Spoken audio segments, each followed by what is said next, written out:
Welcome to the Nerd Party. Let the filibustering begin. Welcome to Nerd Party.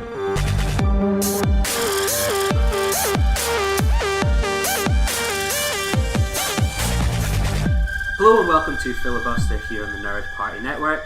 I'm joined for another interview by Ellen Clarke, Hendrie and Joe Rayner. Collectively they make Trampled Daisy, a pretty exciting new band based in Edinburgh. Obviously last week we had Hell is for Heroes with us talking about the changes in the music industry, and Trampled Daisy are a brand new band, recently dropped their demo and they've had their first gig, so I'd love to hear about their influences, how the music industry is perceived in their eyes as they're starting out. So yeah, welcome to the show. Thank you for having us. Appreciate it. So obviously your demo is out just now on Bandcamp already, and it'll be on Spotify and iTunes from Friday the 23rd. So it must be a pretty exciting time for you all at this kind of moment. Yeah, it's an uncertain time because we've got the Bandcamp set up, but because we're kind of releasing our own stuff and haven't done it before, we think it's coming out then. The way we've gone about it is we've uploaded to one website, which will then distribute to Spotify and SoundCloud and do it all at once. So it's kind of managed. For the best. But I've ticked the OK button and then it's out of my hands and I'm not really sure. So hopefully, it's a bit up in the air at the moment. Are you feeling a bit nervous that the moment it actually finally comes up that you can see your own music on Spotify and it can be added to daily mixes and running playlists? That's going to be wild. I want to get on the indie list. The indie list, yeah, it's a good shout. Indie. I'm just worried that I'll have accidentally uploaded the wrong track, just a dumb recording of me at home, recording an idea for a song rather than a song itself. Well, fingers crossed I don't upload the wrong one of this as well. So we're both got those kind of nerves and stuff. But kind of one thing, we kind of spoke about this before the start of the show, is I love knowing what creative people kind of were influenced in those early stages, kind of as young kids or teenagers or whatever. And I'd love to know kind of all three of you, what was the kind of music that you were listening to as young kids, and how did you sort of graduate from that to what you're kind of listening to now? I'll start with you, Ellen. You're the voice of the band in a way, so. I remember guitar music has always been the main thing for me. My dad was probably the origin of that because he had an electric guitar and a little tiny amp, and when he used to, he's retired now, but when he used to still work in his company, that's all he kind of did, in his free time. And as a little kid, I just used to, watch him play, and it just, an electric guitar especially, just playing blues shuffles, just the coolest thing. And then I wanted to play guitar because he was playing guitar.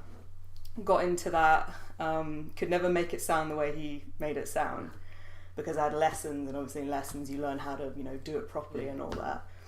And then kind of time passed, and when I was perhaps 14, 15, I got into guitar music again, started listening to bands, and then I don't know why, but for some reason I started getting into rhythm and blues, and that's when I probably became a good guitarist, not just a mediocre. Yeah. I used to, before that, I was sat in my bedroom trying to play an Arctic Monkeys track, just like the Arctic Monkeys play it. I used to get cramps in my hands, it was very static and robotic in a way. But then rhythm and blues really helped me kind of loosen up.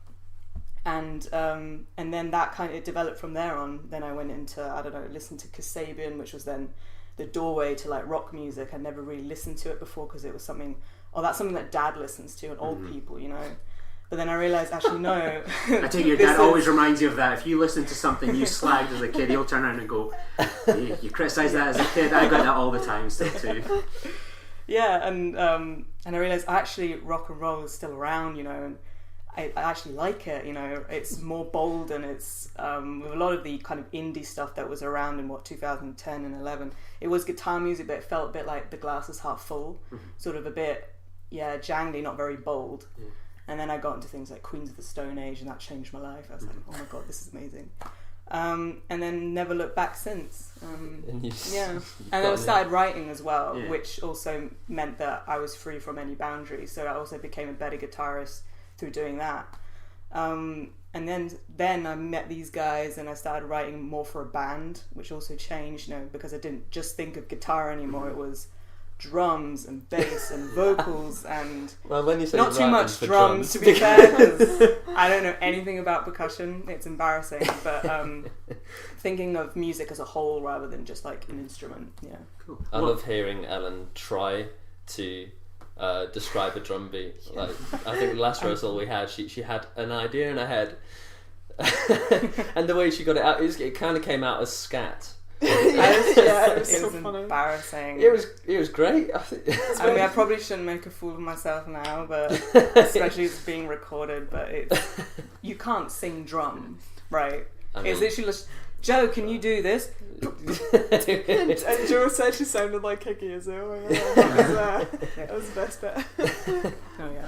So what about for yourself, Chloe? You're a bass guitarist. Yeah. Where did you kind of start off as a young kid? And was there much of a transformation there in your tastes? I mean, yeah, I suppose it kind of started when I was little, because when I was little, if I saw a musical instrument, I wanted to play it. Like, my parents had a guitar that they had bought and they tried to teach themselves, but my parents aren't really musical, so they kind of gave up on it, but this guitar was always there. And when I was little, I just used to take it and make an absolute racket with it. As I got older, I played tambourine in the church praise band, so you know that took some mad skill. Liam Gallagher at age 9.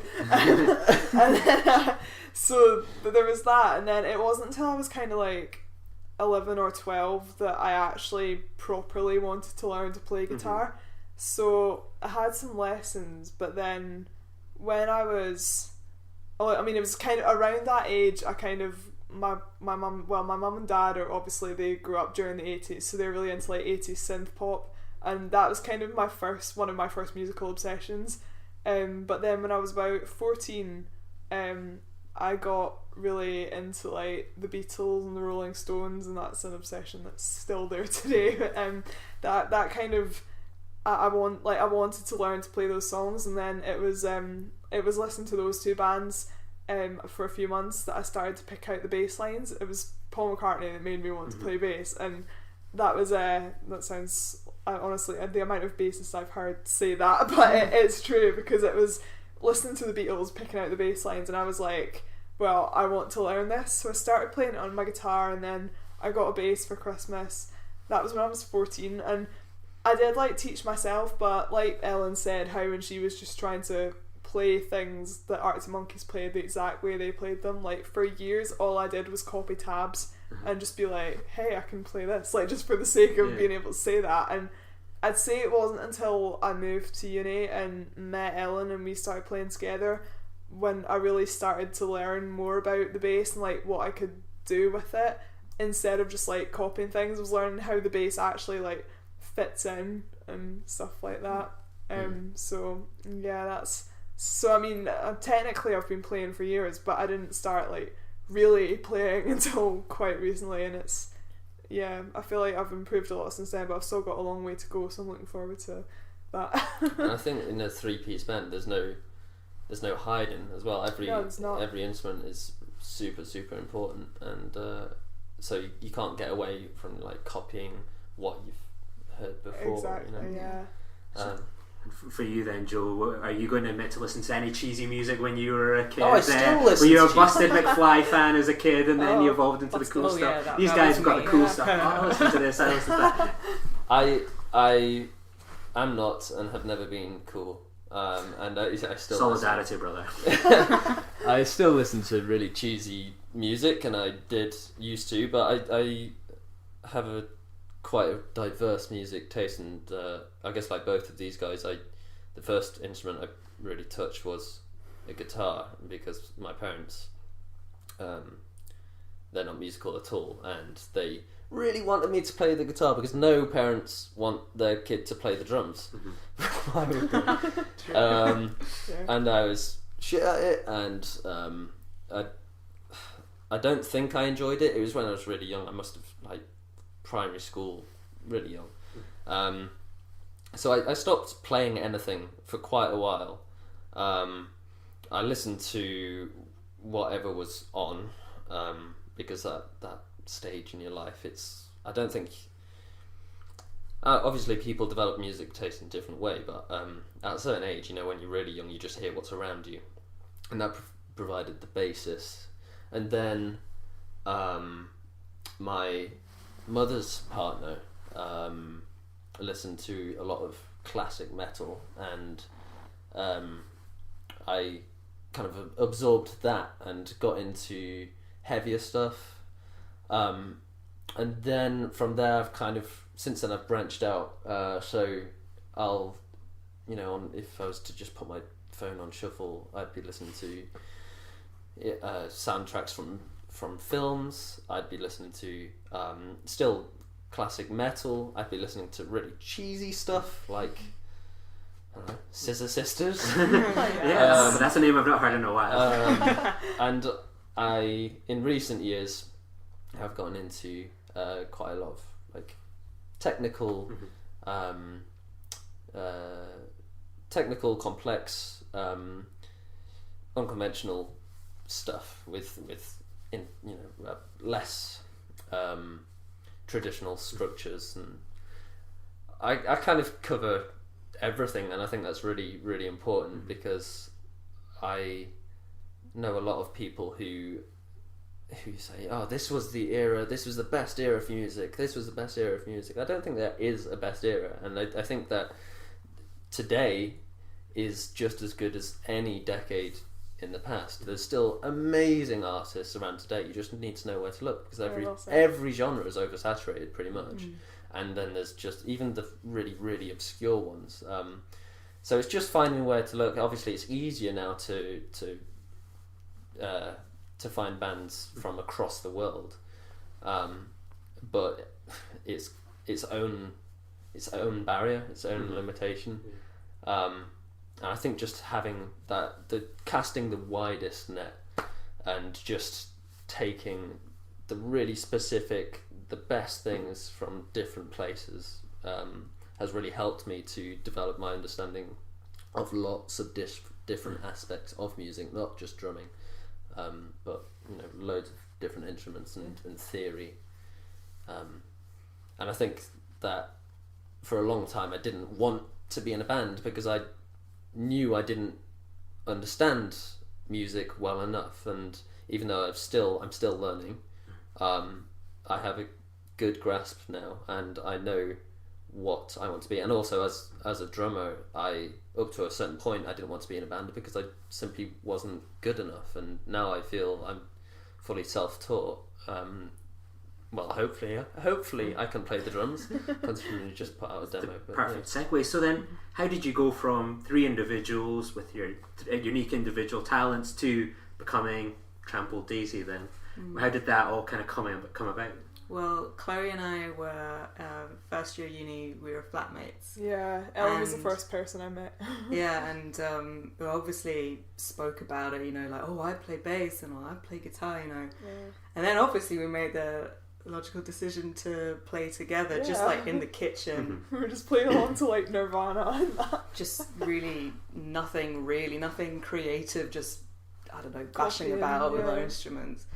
And then, I don't know when it happened, when we decided we should set a goal, we should do something like an open stage or an open mic. I feel like it was kind of, like, obviously we went to uni in like September 2016. I feel like it was sort of the beginning of 2017. I remember, like, when we first came back to uni after Christmas, we played Supersonic in the kitchen.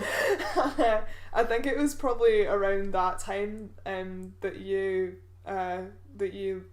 let me hear one of your songs, and then I came up with the bass line for it, and then but I still feel like at that point we weren't really serious, because we just started playing together, and we did sort of discuss getting a drummer, but it wasn't until a few months later that we actually got serious about that.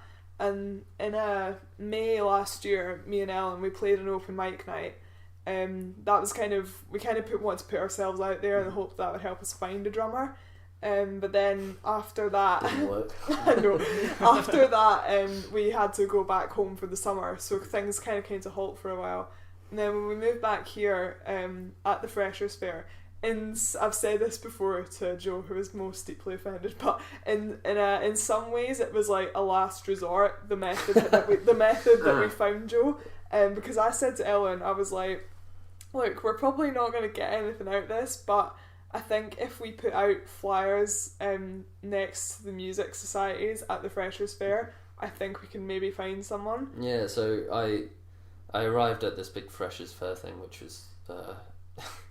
Very it busy, I mean, it was a thing that you do in the first week of uni. It's also something I do as a professional. I go there and I love it. You get free food. Oh, there was free pizza. Domino's pizza is always the margarita. Yeah, though, me and isn't Ellen had lunch there, like just by going around. You just go get free round, shit. get sliced, go around again, get another. But for me, I'm in first year now, and I knew that when I came to uni, I wanted to continue drumming. And I didn't know how I wanted to do that. I just knew that I wanted to do that. So at this Freshers' Fair, I went up to the orchestral society, and I asked, "Are you looking for a percussionist?" And they said, "No. Try the pop choir." So I went to the pop choir, and I asked, "Do you need a percussionist?" And they said, "No, we need singers." And I was like, I don't sing, but they then handed me a flyer that was beautifully written by Chloe. Handwritten. My Handwritten. lovely handwriting. We need to get a picture of that. We'll have to put that in the show notes. Yeah, I think I've still got it. Joe's still got his, and there was actually a few flyers, and I've still got one in my drawer that I didn't put out. So yeah, there's still a couple knocking around. Yeah, it's quite cute, really. I'm not a sentimental person, but I've kept it. It's in a nice frame, is it? Yeah, I'm not. My handwriting's supposed to be framed. I kiss it before I go to bed every night. And so it just said, "We're looking for a drummer. Call this number or message this number." So, whose number was it? It was yours, mine, because the next morning I was like walking to work, and I had my music player and was just walking down the street, and I looked at my phone, and I was like, my eyes just like widened, and I just like immediately took a screenshot and like sent it to Ellen. I was like, "Look, we actually got somewhere." So, well, it wasn't. I guess it probably was big news, but until we got together, we didn't know what it was going to be. We kind of organised. We had a bit of a group chat, and then we organised at first, air quotes, rehearsal, so to speak. And that was more of an audition for me, but also for me to audition these guys, because he was late. Yeah. FYI. Was I? Yeah, we missed the bus. I was like, Oh yeah, we did. You're not still on probation, are you? God, he was late, and I remember I was really sick. Like it was September, October, or whatever, and I just had the worst cold, and I met Joe. I was exhausted, hadn't slept. I remember standing at the and bus just stop. waterfalls coming out my nose, and like I can sing, I swear. Like because at the bus stop when we were about to go there, Chloe was talking at me, and I was talking to Chloe, and it was the first time I met her, so there's lots of the conversation that you have when you first meet someone. And then there's just Ellen there, completely silent, dead face. I was like, this bitch hates me. She hates me already. that was not my thought. We way. got to rehearsal. Ellen had sent a riff idea for one song, and we kind of just jammed out. And I was like, okay, I can get along with this. And I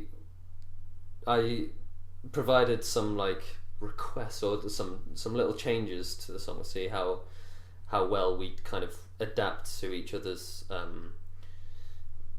tastes and criticism, so to speak. That must be quite a bold thing to do. Your first time meeting someone, going, "Can we change this? Can we do that?" It's I'd be like, "Yep, anything." But that's super important because if I hadn't done that, or if we weren't responsive.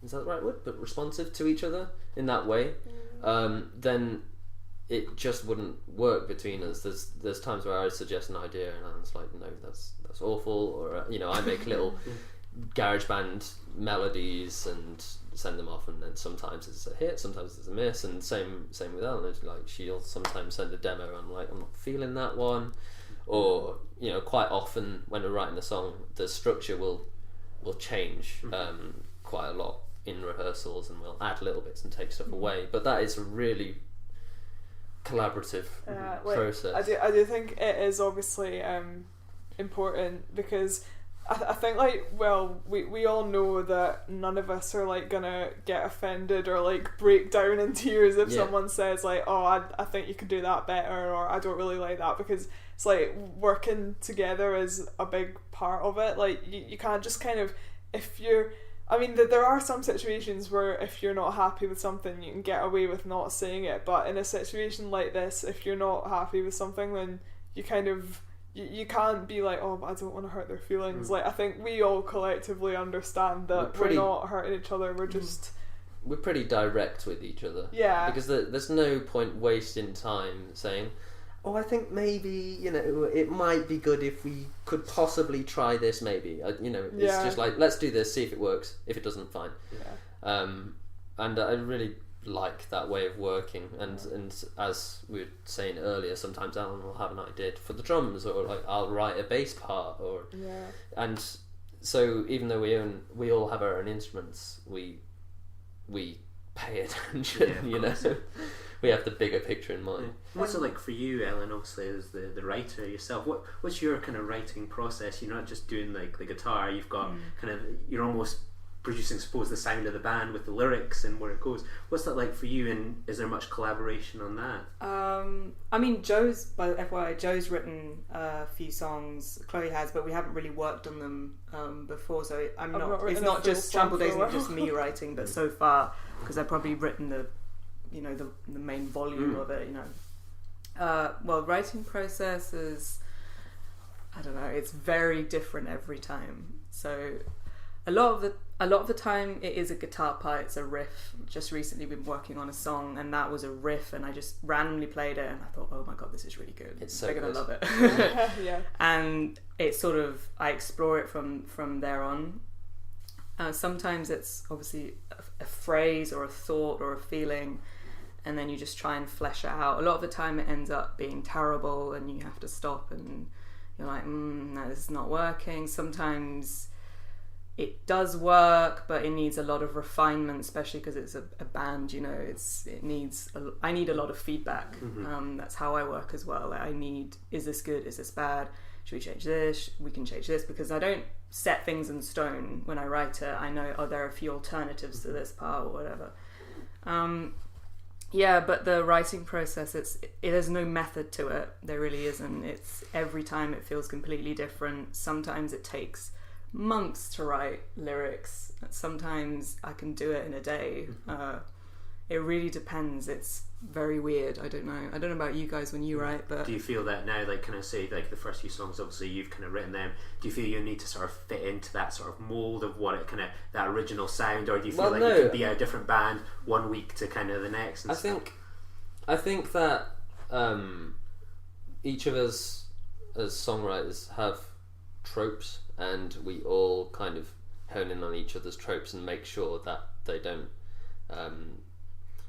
take over. And I don't think any of our songs are similar. That's one thing. If you're going to do repetition in a song, then you want to make it kind of an evolution of itself. If that you're just repeating one part and there's nothing different, or there's no purpose to it, then usually I say get rid of it. There's no reason for it to be there, because if you're repeating a bit in the song, it's because it's probably a good bit, right? But my mentality a lot of the time is you want someone to like the song and you want someone to go back and listen to the song. So they're going to repeat that part themselves. There's no point in repeating it for no other reason than repeating it in the song itself, unless you're going to add some instrumentation or take it out or vary it up a bit. And so we all pay attention to each other's little tropes, I guess, in that way.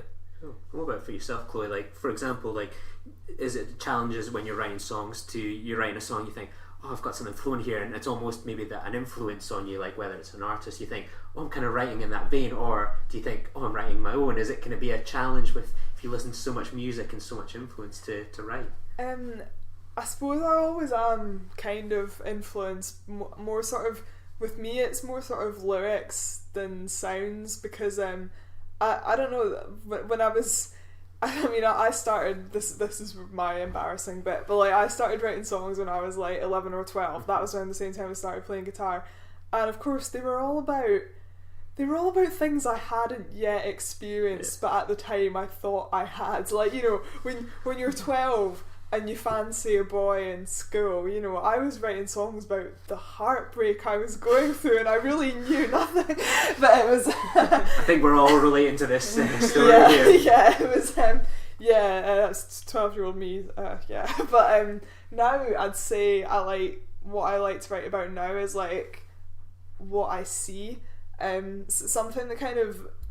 Something that inspired me, like the last song it's not a song, it was like 4 lines that I wrote one time when I came in from, not even from a night out, I'd been like out working, like me and Ellen like work for a club, so we're always, you know, we come in at like 3 a.m. and stuff, and I came in and my friends had been on a night out at the club, so I came in and I just basically wrote down what I saw, and I feel like that kind of comes from in particular Arctic Monkeys' first album, where, I mean, people say that album is kind of a concept album about nights out in the UK, and if you like, you listen to all the songs about it, I feel like there's something that everyone can relate to somewhere on that album. Like there's some songs that I just listen to and I'm like, yeah, like I've seen that on a night out, I've had this happen to me on a night out.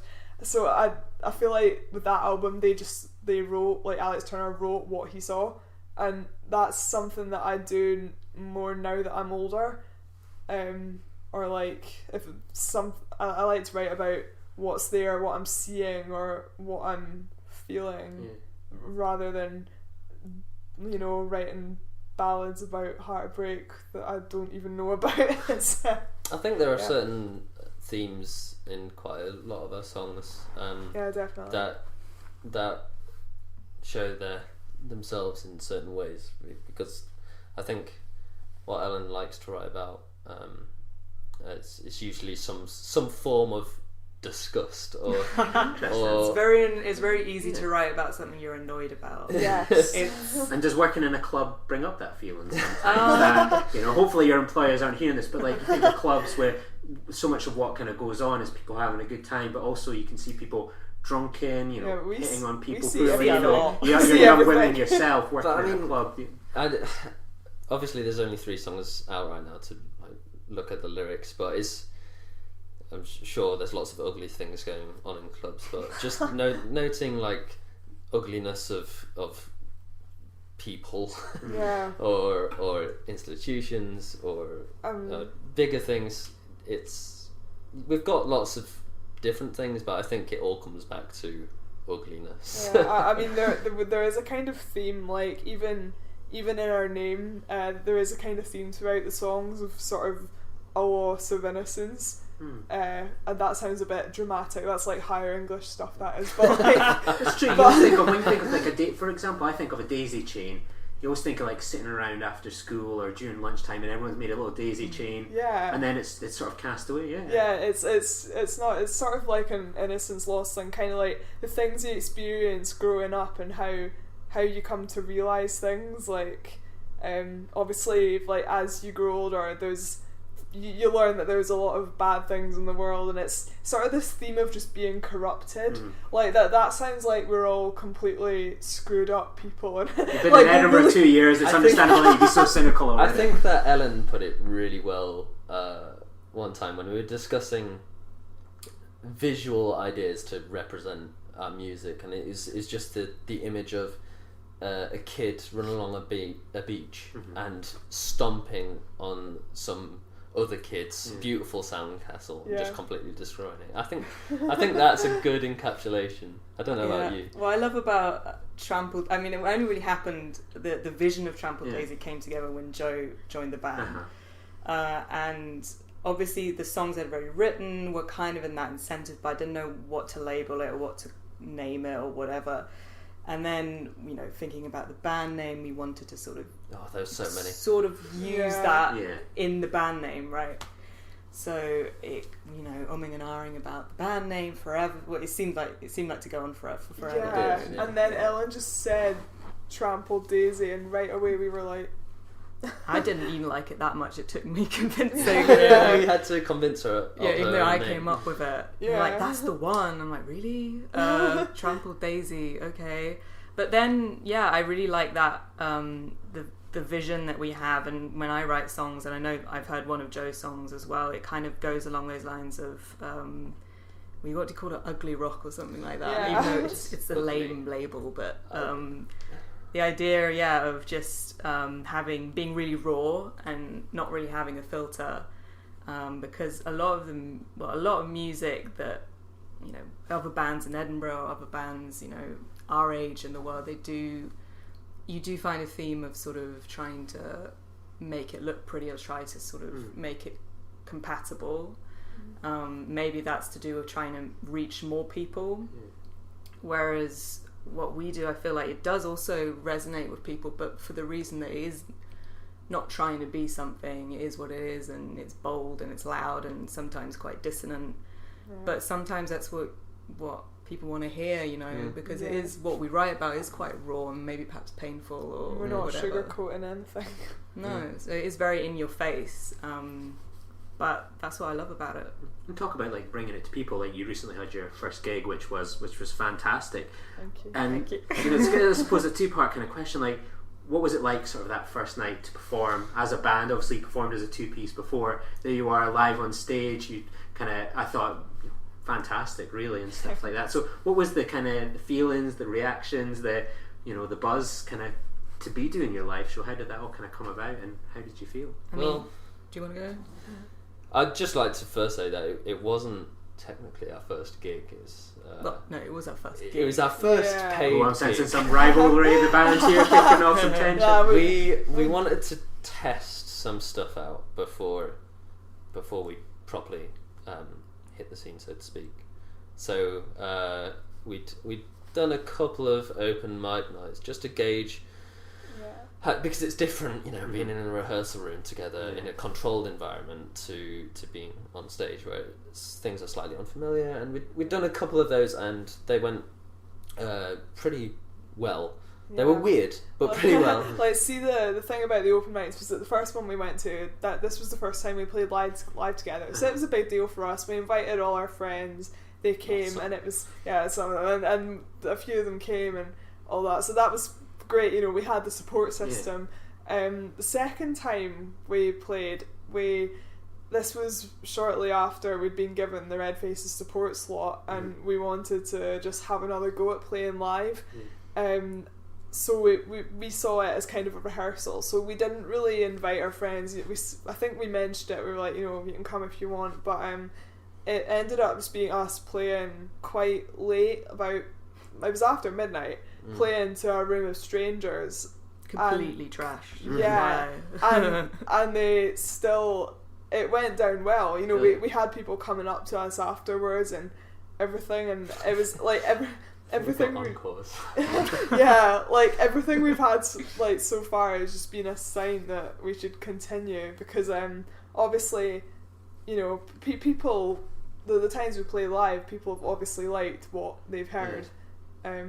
So that was that. So obviously the Red Faces support was our first proper gig. That was fantastic. And that was a big thing for all of us. It was just such a special night, and the whole day really was special. I don't think I'll ever forget the whole day, because when I have a special day, I just remember everything from the moment I wake up. I certainly remember getting in the taxi with all of our equipment. It was super cramped because we don't have a car or a van of ourselves for ourselves, so we didn't have to take everything.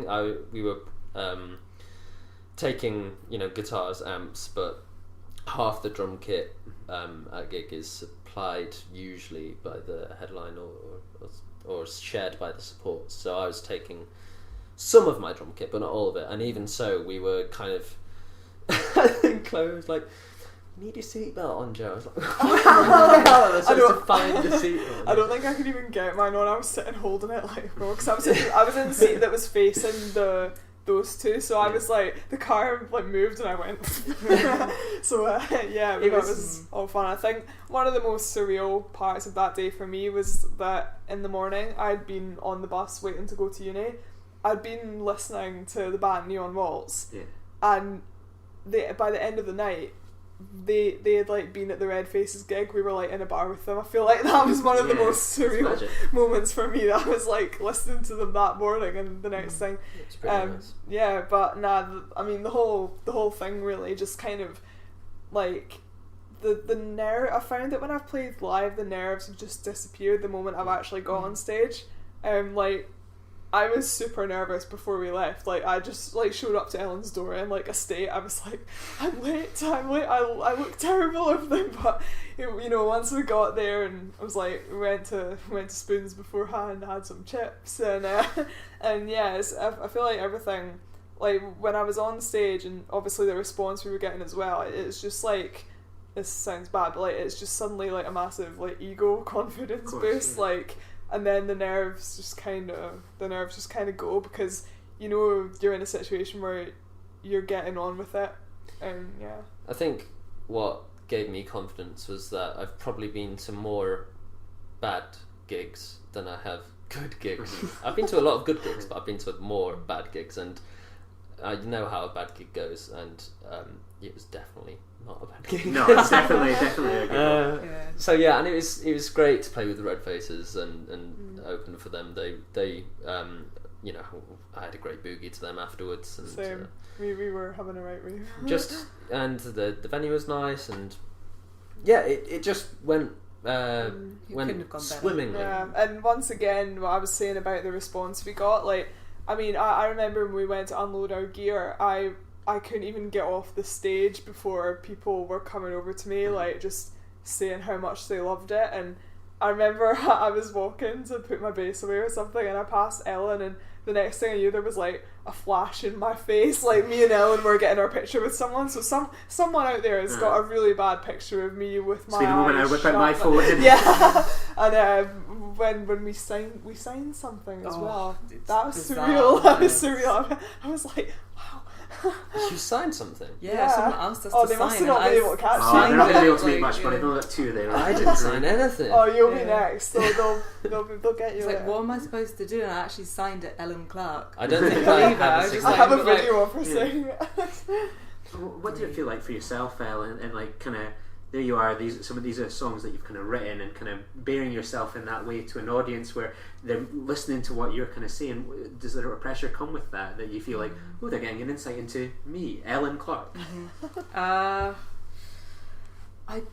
don't know. I felt for me it's more about I don't think that far, because as soon as I do, my head would explode, you know, because the songs are sometimes really personal, and they're things I would never say. Like I say them in a song because I can't say them as I, you know, just like you and me here right now. So I don't try and overthink that. Specifically for that gig, it was more important for me to just have the mentality of, fuck it, just enjoy it. You know, everything is going to go wrong. Everything is going to go wrong. You know, it's our first gig. We've never had a sound check before. We've never had to wire up our equipment. And it was like, no matter what happens, I just said to myself, enjoy it. I think as well, just we'd done our sound check, which was really good, and the guy who did it for us was really nice as well. I think very understanding. And just before we, you know, went into Melt for me, I think we grouped together on stage, and I was just like, you're probably going to fuck up, but enjoy it. Just go for it. And I don't think I mean, maybe minor things, but it went really, really well. You play, I mean, if we were to play another gig or whatever, we play it with the mentality, this is our last gig ever, you know? Yeah. There is no guarantee this was ever going to happen again, just to enjoy it, give 100%. And that's what also resonates, I felt that resonated with the audience there, is that we were just really enjoying ourselves and really living in the moment. It was bizarre, obviously, to have such a great reaction to the songs, you know, that I've written. I'm like, oh my god, this is people like this a lot. But I can't really think of it too much because it just I can't get my head around it. I really can't. It is really, really weird because I think from the start, it's been, this band has been a very selfish thing for us. We really we enjoy playing music together. We have fun doing it, and it was a long time before anybody else heard it. So when people did hear it and they seemed to like it, it was like a bonus, bonus to the enjoyment, because it's for us, but now it can be also for other people if they like it. I've got to ask you, because it's very rare that we actually have people from Edinburgh come onto the show and stuff like that. So this is the first time I've actually get to ask about a local issue. What's your feeling on kind of like the frustration we pretty much all feel here in Edinburgh, like closing down of music venues? It's almost non-existent here in Edinburgh. That you, for example, Chloe, you've got to travel all the way down to England to see half the bands you like. I feel like I'm in London more often than I'm in Edinburgh. To see people I love play, to have that opportunity, and it seems to be getting worse and worse every year. It's shooting flats. Even terrible nightclubs are now being reduced to shooting flats. Silk. R.I.P. I know. I couldn't believe it. Someone told me that. Shooting flats. I was like, you couldn't. When someone said it, I had to get some information from somewhere. Just that it was fake news, isn't it? I mean, the thing about venues, it is very frustrating because obviously I spend a lot of time in Manchester. A lot of my favourite bands are from there, and there was a venue, Sound Control, recently has been knocked down for student flats, and it was one I hadn't been to, but I felt the sadness because it's you think of like all the bands who've gone and made it onto the big time, like you think of everyone sort of like sticking to the Manchester scene, like Oasis, Stone Roses and all that. Bands like that and the bands who are up and coming today have all started out in small venues like that, and it really, the lack of venues that are willing to help out small bands really does affect things. And also obviously the rise of the digital age, streaming and all is great, but it has changed things drastically. I mean, I think recently as well, NME not being in print anymore, they're cancelling that. I mean, true, it hadn't exactly, it's not what it used to be, but it's it was still, a lot of people who were younger when it was a big thing, saying that's how them and their mates discovered new bands and everything. And I feel like there's a lot of initiatives in place right now to help new bands. Like, there's a lot of organisations and everything you send your music to and they'll help you out, but I think what it is, I think before you even get to that stage, I think there's a lack of support for new bands at the very start, because it's the most difficult getting started up, because I mean we're getting luckier now, but at the beginning a lot of the time it's about who you know and where you are, because we when you're first starting out, we didn't have a rehearsal space. We've had to like invest a lot, and we spent time travelling back and forward. We invested a lot of money into our rehearsals, and we put a lot of money into getting the recordings done and everything, and obviously it's been highly beneficial. Like, we all knew it was going to be beneficial, but again, it's just kind of at the very start there's not enough support for bands starting out. Because do you ever worry that you'll plateau in Edinburgh, for example? That's my worry about bands now, that you have these smaller venues, and then even if you want to go see a live band, you've got your Bannermans, you've got your your smaller clubs, then it kind of goes to the Liquid Rooms, maybe the Corn Exchange, then it's Murrayfield. Where did bands kind of grow into and all that sort of stuff here in Edinburgh? I think it's really tricky in Edinburgh, because I'm from Sheffield, and Sheffield has obviously an amazing music scene, and there's a venue for every level for a band in Sheffield. And I came to Edinburgh, and I wasn't quite aware. I came to Edinburgh, which is obviously a capital city, was a pretty pathetic one compared to Sheffield, which lots of people don't even recognise now. it was quite a blow to me, because I was like, where are all the venues? I was asking these guys when we first formed, like, where do you think we're going to play? And there was a bit of silence. There wasn't much going on, and that's it's been quite an issue. We're doing what we can, and I think we're really looking into doing as much as we can for ourselves, because otherwise you're just waiting, and we can't really afford to do that. And so we're kind of spreading out as far as we can feasibly. We're in contact with lots of places in Edinburgh, and luckily, as Chloe said, it is who you know, and we're in contact with a few people trying to get stuff together, but it's encouraging. I mean, even with the responses we've got, and even with the fact that there's not actually many new bands in Edinburgh, it's still been difficult. You'd think that if you were one of the only new bands in Edinburgh, there'd be more chance for you, but it's not really the case. It's a reason there's not many new bands in Edinburgh, because it's hard. I mean, I do have to give it to me and Ellen's boss though. He recently put on a gig. I mean, his goal is to try and bring more of the music scene back to Edinburgh, you know, showcasing the best of local talent. Like the gig he put on recently was at a retro video club at the Liquid Rooms, and it was great. And I just think, like, we need more people like that who want to bring, you know, who want to sort of bring the music scene back, because I feel like, I mean, I've been to a few gigs in Glasgow, and even just being in Glasgow and seeing all the venues, you can just tell. I mean, me and Ellen went to a festival last year called Tenement Trail. It's a small one-day multi-venue festival, and it was fantastic. It's amazing.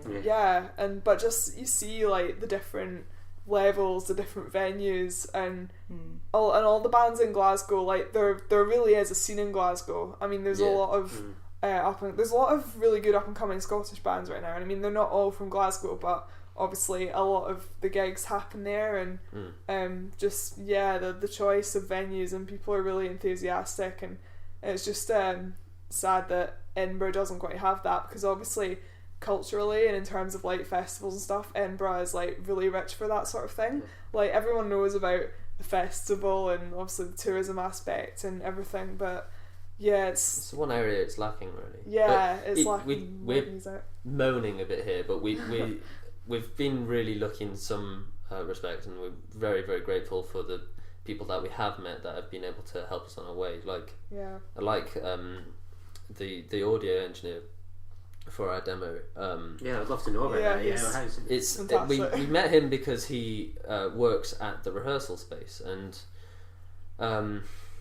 initially we knew we wanted to record something somewhere somehow to get out there, and we weren't initially sure who we were going to go with, but when we thought about it in any sort of depth, it just made sense to go with John, the guy at the depot, because he really clicked with us. We can talk on the same level, and the music that he has produced in the past is excellent. He has the experience, he's friendly, he's nice, and we were on a budget. You know, we've invested what we can into rehearsals and into the recordings, but we had a limited budget. It was all out of our own pocket, and so we managed to get 3 songs done for this demo, which for the time we had is a lot, and obviously it's rough around the edges, but we can't thank him enough for all that he did to really bring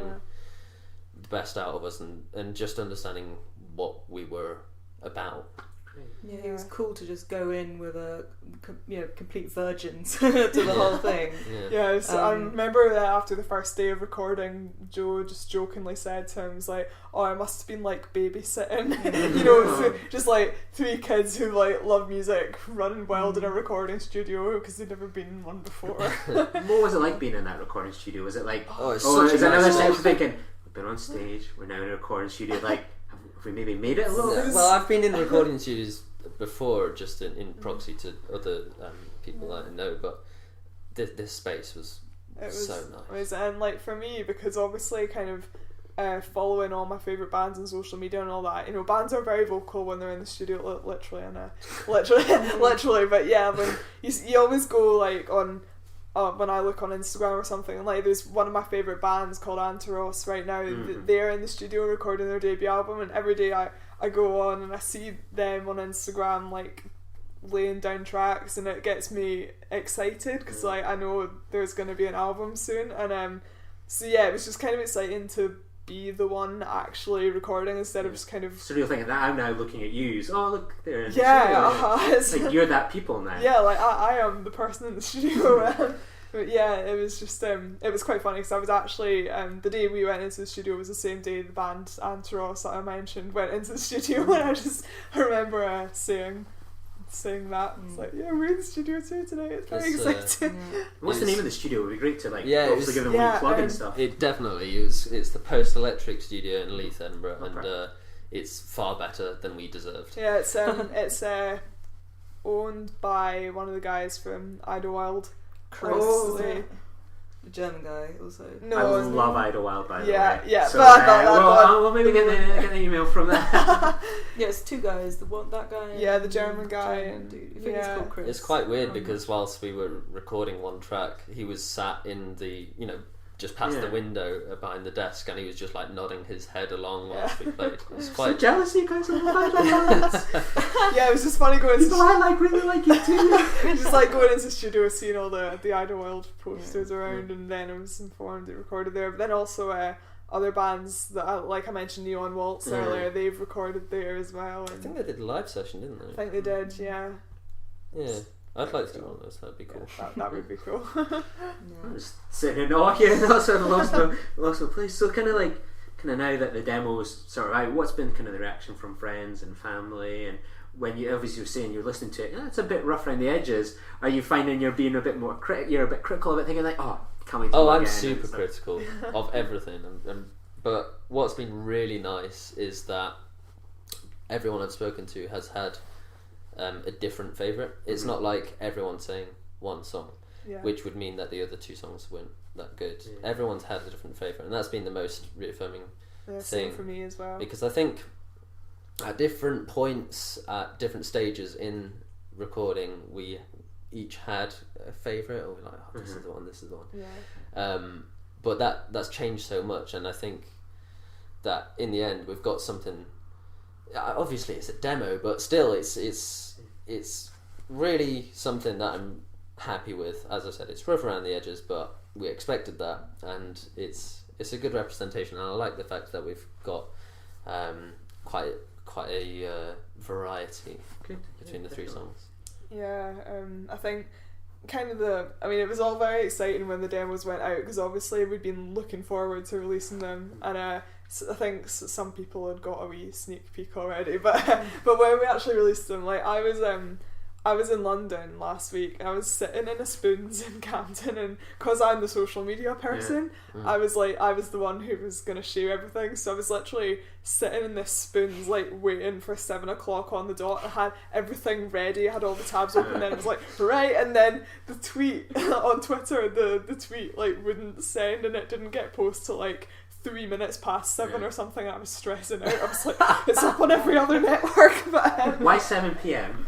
It's because I was on. I study film, and I was on set that day, and I had to basically confirm everything on Bandcamp before Chloe could release it. So it was literally just waiting till I was off set and back home, and that was the only reason. And I just remember saying to my friends, like, we'd all finished our meals, but I was like, guys, I can't walk and type. Can we stay here until 7 just so I can post everything and then we can go?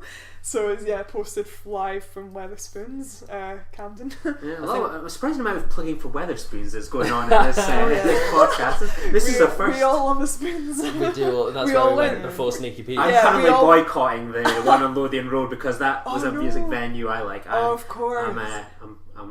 Though to be fair, I have used it 3 times now to use the bathroom, so I will do that. We went there after our first rehearsal. Oh yeah, we did. That's like, I love how I keep mentioning Spoons. Yeah, it's like an obsession. But no, I was I'm guilty of that being aesthetically my favourites. Here's me complaining about all the venues are getting rid of. Like, I wasn't going to talk about that hypocrisy, but feasting in our own downfall. Literally, like, we went there before Christmas as well. How many times have we been to Spoons? Ellen, have you written any lyrics about Spoons yet? Oh, I'm gonna do that tonight. Not yet. I think the moment that, just going back for a minute, I think the moment that I knew that Ellen was happy with what we were doing with the demos, because in the studio, she's like me. She's very critical and very like business mind. She's got a very straight face, and it's hard to read sometimes. But I remember we got like a first mix back from John, and Ellen sent a little video to our Facebook of her playing cobwebs in her room, and she was smiling, which is singing so along rare. to her own song. It was adorable. It was really. That's adorable. not the image we want to promote, but that we're allowed to have our cute moments. Yeah. I'm not as miserable as these guys have made me look to you. But I mean, we've all got a resting bitch face, you know. Mine's just always there. Like, no, I was. It was that moment when I did that. It was just because I was listening to myself sing at volume turn up to 10, and this is so weird but cool, and I think I like it. And I'm very, very critical. Even the demos now, certain things I struggle to listen to them because I'm like, you could have done that so same. But the thing is it's everything we're doing now is all learning process. Everything. That day in the studio, I felt like I aged 10 years. Because it was, next time it will be so much better, and then by the next time it will be so much better, and everything we do when it comes to performing, rehearsing, writing, recording, it can only go up. Well, hopefully. And it hasn't been too bad. Like, there's a good basis to start on. It really is. And I've only been given good feedback for the demos as well. Even some tough critics. They really liked it, and I'm happy with that. Yeah. But if anyone hasn't listened to the demo and is going to listen to the demo after the podcast or whatever, we would appreciate any critical feedback that you have. We have a large amount of people listening to this podcast in New Zealand, so you'll maybe get someone from there. But I feel like a lot of the time I'm so hypercritical, and I hate hearing, oh yeah, it's nice, which luckily we haven't had. We've had people say it's good for this reason. But if you have any strong feelings, negative or positive, we'd love to hear them. We'll certainly put the links in the show notes and everything, and this is a lovely another segue into plugs. Where can people find all your music if they wanted to reach out to Trampled Daisy and see all their well-timed social media, all these sorts of things? If people wanted to reach out to you and talk about Manchester or your writing process or film, where can people find all three of you? This could take up an extra 10 minutes of the show here, so fire away. Cue card, Chloe Hendrie, social media secretary, go. I'm here. Well, we're on Twitter, Instagram and Facebook, and now Bandcamp.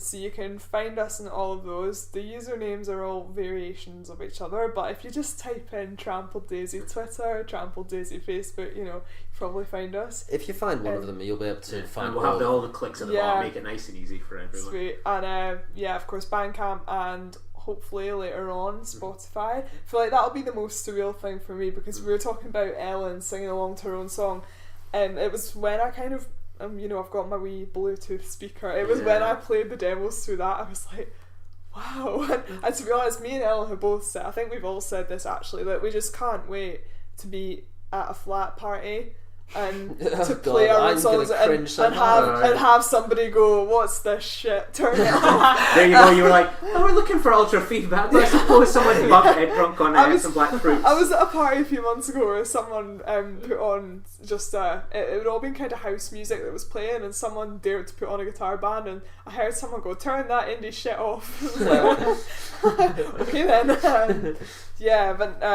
So we're on that'll be another surreal moment when we go up on Spotify, so that's probably the next thing. But at the moment, Facebook, Twitter, Instagram, Bandcamp.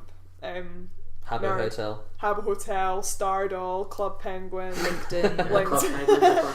I love Club Penguin. So look out for some of that. Like I say, one thing will take you to another, and I think our email address is around on Facebook and stuff. So yeah. Perfect. Anything else you need to plug, or are you so? No, just keep a lookout, and thanks for having us on the podcast. No, thank you. Yeah. Like I'd plug the podcast, but wrong. Yeah. It's so nice to have like talk with people from Edinburgh and stuff like that. Like as soon as I heard you, I felt like there was such an interesting story that I wanted to like explore with you. So like this has been like an hour. And Has like, it? Yeah. It's just 59 minutes. Yeah, to the thing. Like I really appreciate you guys coming on and like giving up like busy study time or whatever. Like sit down and like talk about things. I genuinely appreciate it, and thank you so much for coming on. And you're always welcome to come on in future if you want to talk about a musical subject or a film subject or anything. There's always an open door policy, and you are now officially the 60th guests that we've had on. Oh, Yeah, there's- 60th guest. There's a 60 spreadsheet. minutes. There's a Nice. spreadsheet. So I kind of did it the other day, and you have just trickled over. So thank you very much. Thank you. It's been a Yeah, pleasure. Fantastic. Thank Absolute Thank pleasure. There we go. Thank you. Brilliant. Join the revolution. Join the Nerd Party. Welcome to Nerd Party.